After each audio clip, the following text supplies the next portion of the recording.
think the day in the life is, this is a good place to work. I mean, there's happy people here. You know, I'm not saying this isn't stressful, because it is. It doesn't matter. We have promise dates. Things got to get finished. We need parts come wrong or whatever. Or, you know, somebody didn't order all your parts. And you're like, well, that's great that I have this EGR cooler, but I have no seals for it.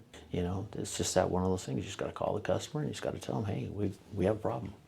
Whether it's our fault or whoever's fault, there's a problem. We don't have the parts, and we're not going to finish on Thursday. Right. Now we'll be lucky if we finish Friday. Everything's just delayed because you're pulling people, versus before, if we had enough people, that guy just stays on that engine job. He just stays until he's finished, it's test driven, and he moves on to the next project. So I think that part's stressful. But you have to have kind of even like that mechanical mind. Like, you look at something, like I've seen you come in the shop before and you're like, hey, what are you doing?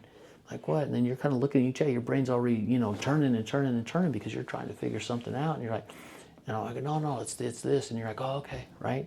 Because that's how your brain works. I think you have to have that. You have to be a little bit curious. You have to wonder how stuff works. And then I think the other thing to do this job is, it has to make you feel good when you fix something. Like, it's broken, whatever's broken on it, right? And you put the parts or pieces or whatever together, and then when you're done, it works. Like, but the bottom line is, I don't think everybody wants to go to college. I know I didn't, you know? And so how do you find that? Like, how do you find that guy who, you know, thinks he maybe doesn't want to go to school? But I think we're losing more and more tradesmen because, and we don't even have to be mechanic. We could say, like, somebody's still got to climb that ladder, right? To paint the building, or climb the ladder to whatever. This guy's still got to have a shovel in his hand to dig the ditch, because people think that, you think the country just moves on Instagram, the internet, right?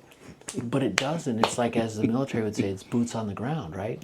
You need guys to do this, right? We need guys to fix stuff. But like this, the government was wondering, why are these emergency response vehicles being in these shops for so long? And the government was going to put together, I think in the state of California, like some sort of, you know, investigation team. And I'm like, why